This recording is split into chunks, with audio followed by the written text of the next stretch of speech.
Welcome back, everyone. It's been nearly 2 months since the attack that killed 4 Americans in Benghazi, Libya. And now we know the White House had to have seen the cable warning that our consulate could not defend itself against a coordinated attack. In fact, a former top intelligence official says, quote, the National Security Council sees everything. If Libya was of interest to this administration, the national security staff saw it. So the Americans deserve the truth about this White House and how they handled this before today's election, or at least on Election Day. Let's ask the former mayor of New York City, Rudy Giuliani. Where does this rank? How important is this for those who are voting today?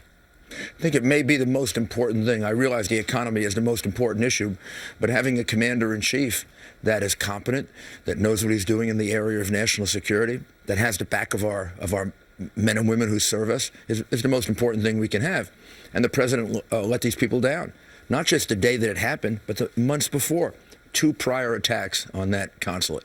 One in June blows a hole in the wall 14 feet wide. What do you have to do, knock this man on the head to wake him up? The Red Cross has to leave. Red Cross is attacked. They have to leave. The British consulate has to leave. My contention is a competent president would have put the security there months before, and this never would have happened. I think a President Romney would put it there. I think a President McCain certainly would have put it there. President Reagan would have put it there. In my work for President Reagan, I can't imagine in a million years if one of his consulates got bombed, that there wouldn't be extra security for that consulate. And when the Marine something strange is going on here, really weird. But Mr. Mayor, some people argue that the narrative didn't fit with what they were selling out to the voters, which was Al-Qaeda is on the run and going away. Well, that's because campaigner-in-chief outranks commander-in-chief. This man has basically been a campaigner-in-chief for a year. So his campaign and the concerns of his campaign were more important than the lives and the security of an American ambassador, and Navy SEALs, other State Department employees. Shouldn't be that way for a president. And we know this is why I believe we should get rid of him. And the result is, I think you have 500. It was very noteworthy that 500 generals and admirals got together, non-affiliated politically, and just said, Mitt Romney's my guy. And Senator McCain says he's getting the same response. I was at a rally on Sunday, and it was in Fort Lauderdale, and a man showed up who is a veteran of both Pearl Harbor, and he's a veteran of Normandy. I think he's 94 years old. Man stood up, still a very strong voice, and he said, because of Benghazi, you shouldn't vote for this man. Right. Well, we shouldn't have a president who leaves Americans behind.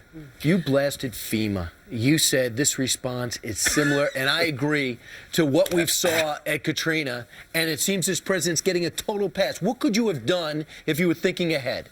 Just about everything they didn't do. Like, for example? Pre-position the water, pre-position generators, kind of anticipate the fact that there'd be a lack of gasoline and have a lot of that ready to go. And then, if I had forgot one of those things, there are airplanes to bring them in. JFK is open. When FEMA said, oh, you don't have enough water because we didn't pre-position it, first of all, everybody should yell out, what are you, a bunch of idiots? Next thing, they could fly it in immediately. They can fly it in today.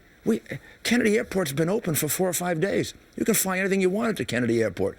If there's lack of water, lack of generators, lack of anything, we could have corrected how come FEMA is not organizing, flying massive amounts of this in? You know how close Kennedy Airport is to where you live, Brian, right?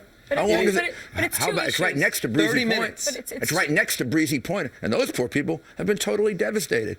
Or Midland Beach in Staten Island, where 10 people died. This is as bad as Katrina. He's getting a total pass, so the governor's getting a total pass. Except FEMA response is worse, because this is a smaller situation. You should be able to respond to this a lot quicker even than you did Katrina.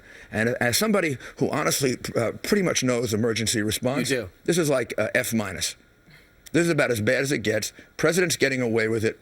If this were a President Bush, you don't want to know what the media be doing. Oh, my God, my goodness. But they're trying to protect this man, just like they're protecting him on Benghazi. Same problem, by the way. Campaigner-in-chief took over for commander-in-chief. Chris Christie embraced him. Great job. He takes off for Las Vegas with his jacket, commander-in-chief. Actually, should say campaigner-in-chief, and then he forgets about us. And that was a very important photo op for the president. And an undeserved one, given maybe up to that point he was doing the job. But it's like the minute you gave him the credit, just like the minute he got bin Laden, he cured Al-Qaeda. We weren't going to be allowed to. Right. We weren't allowed to tolerate the fact that maybe he didn't. Yep. As soon as he got his credit, he's off and running. Then his FEMA is fumbling day after day after day. And the worst part of it is, people are freezing at night. People don't have enough food. not enough water. People are really, really suffering. Yep. And if you want to help, you should donate money to the Twin Towers Fund, twintowers.org. All right, Mr. Mayor. And they are doing great work all throughout Staten Island, the Rockaways, Long Island.